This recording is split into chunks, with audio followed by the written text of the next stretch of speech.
ரேண்டமான hall video வந்து பார்க்கலாம்.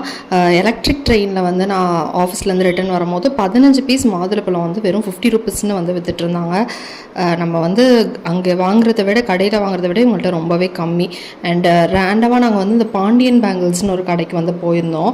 So அங்கே வந்து இந்த தோடு வந்து வாங்கியிருந்தோம். நானும் என் ஃப்ரெண்டும் ஒரே மாதிரி வாங்கியிருந்தோம். 20 ருபீஸ் ஈச், 20 ருபீஸ் தான்.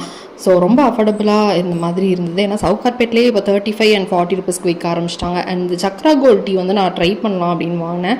யாராவது யூஸ் பண்ணுறீங்க அப்படின்னா நீங்கள் வந்து கமெண்ட்டில் வந்து சொல்லுங்கள் நல்லா இருக்குமா அப்படின்னு சொல்லிட்டு. ஏன்னா எப்போதுமே நான் 3 ரோசஸ் தான் யூஸ் பண்ணுவேன். அப்படியே வீட்டுக்கு தேவையான கொஞ்சம் வெஜிடபிள்ஸ் எல்லாம் வாங்கிட்டு வரலாம் அப்படின்னு சொல்லிட்டு போனேன். வெஜிடபிள்ஸ்லாம் பயங்கரமாக ரேட் ஏறிடுச்சு. 1/4 கிலோ பீன்ஸ் வந்து 20 ரூபா அப்படின்னு சொன்னாங்க. இந்த வாழைப்பூ வந்து என் ஹஸ்பண்ட்க்கு ரொம்ப பிடிக்கும். ஸோ அது வந்து பார்த்திங்கன்னா 15 ரூபா. ரொம்ப குட்டி பூ தான். கவரில் போட்ட வெஜிடபிள்ஸ்லாம் 5 ருபீஸ் தான். அண்ட் இந்த சூரணம் யூஸ் பண்ணி யாருக்காவது வெயிட் லாஸ் ஆயிருக்கா அப்படின்னு சொல்லிட்டு கமெண்ட்டில் சொல்லுங்கள். சேனலை சப்ஸ்கிரைப் பண்ணிக்கோங்க. தேங்க்யூ.